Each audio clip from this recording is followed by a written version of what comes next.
এই যে আমরা পেঁপে আগেই কেটে রাখছিলাম, যে বিটল পোকাকে খাওয়ানোর জন্য কাঁচা পেঁপে এটা কেটে রাখছি।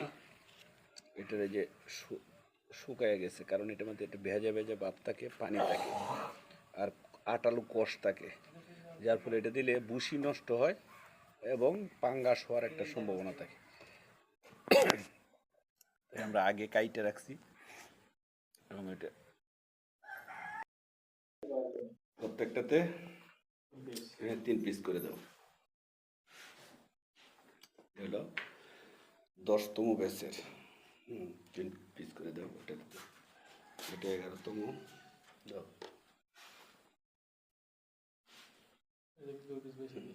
এটা বেশি দাও, একটা পোকা বেশি, 11তম লার্ভা বেশি।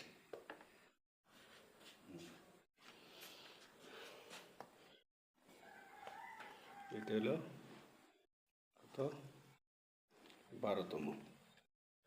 এটা দাও।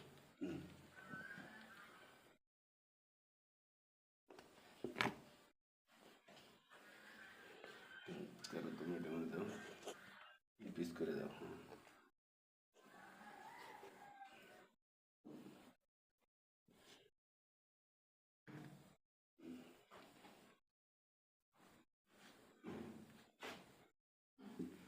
এটার উপরে থাকলে হবে না, নিচে থাকতে হবে। হ্যাঁ, এটা কোনটা? এটা 14তম ব্যাচ।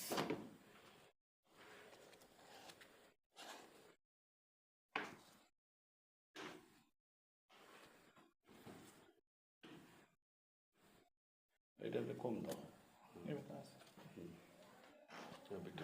দাও।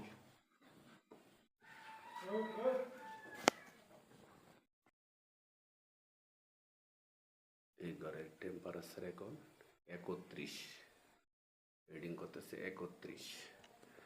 তো আমরা এই যে প্রতিদিন বিটল পোকাকে কাঁচা পেঁপে ছোট ছোট করে খেতে দিই, আর এই যে পুরাতন যে ইয়াটা আছে খাবারটা, সেটা চেঞ্জ করি, কারণ ওই খাবারটা থাকলে বেশিরভাগই পাঙ্গাস হওয়ার সম্ভাবনা থাকে। তো আজকে এই যে নতুন করে আবার এই যে খাবার দিলাম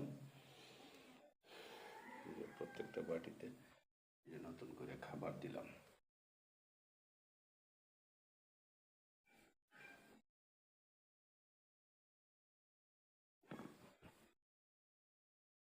এছাড়াও আমরা যে এই